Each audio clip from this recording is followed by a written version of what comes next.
వ్యవసాయంలో రీసెర్చ్ జరగాల, పంట దిగుబడి పెంచాలి. దానితో పాటుగా బర్ల ఫాము, గొర్రెల ఫాము, పందుల ఫాము లాంటివి పెట్టి విద్యార్థులను ఇటువైపు మళ్లించాలి. ఎందుకంటే ఉపాధి ప్రైవేట్ రంగంలో తగ్గుతుంది. తెలంగాణలో వ్యవసాయ రంగాన్ని చేసేవాళ్ళు తక్కువవుతున్నారు. కాబట్టి రైతు బంధు లాంటి స్కీమ్స్ పెట్టకుండా దానిపైన రీసెర్చ్ చేసి యువకులనే వాళ్లకు రుణాలిచ్చి పంట దిగుబడి పెంచి తక్కువ నీటితో ఎక్కువ దిగుబడి వచ్చే విధంగా ఎక్కువ ఎకరాలు సాగు చేసే విధంగా రీసెర్చ్ జరగాల్సిన అవసరం ఉంది. కానీ ప్రభుత్వాలేమో ఓటు బ్యాంకు కోసం ఉచితంగా పథకాలు పెట్టి అటు అభివృద్ధి జరగకుండా కేవలం పైసల్ని పంచిపెడతా ఉన్నారు. ఇది భవిష్యత్ తరాలని ఆగం చేసే ఒక చర్య.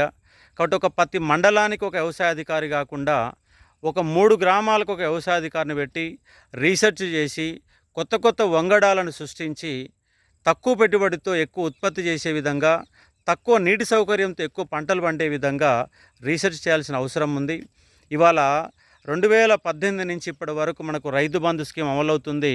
దాదాపు 1,00,000 కోట్ల రూపాయలు రైతు బంధు పేరుతో ఖర్చు పెట్టారు. దాంట్లో 25% నిధులనైనా ఒక రీసెర్చ్ కోసం ఖర్చు పెట్టుంటే తెలంగాణలో ఉత్పాదకత దాని వైపున పనిచేసే వాళ్ళకి ఆసక్తి పెరగడానికి అవకాశం ఉండేది. వాళ్ళ చదువుకున్న వర్గాన్ని అగ్రికల్చర్ వైపు మళ్లించగలిగితేనే రేపు భవిష్యత్తు అనేది బాగుంటుందని చెప్పదలుచుకున్నాను. రీసెర్చ్ పైన దీనిపైన దృష్టి పెట్టాల్సిన అవసరం ఉంది తెలంగాణ రాష్ట్ర ప్రభుత్వం.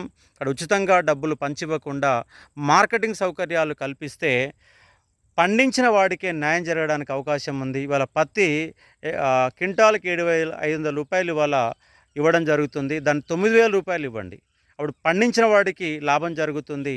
కానీ ఒట్టిగానే భూమి ఉంచి కౌలుకిచ్చుకొని ఎకరాల కొద్ది రైతు బంధు డబ్బులు తీసుకునే వాళ్ళకు వృధాగా వెళ్ళిపోతున్న అంశాన్ని ఇక్కడ మీరు గుర్తించవచ్చు. కాబట్టి రైతు బంధు లాంటి స్కీమ్స్ కాకుండా రీసెర్చ్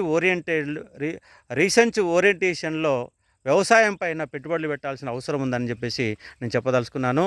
థ్యాంక్ యూ.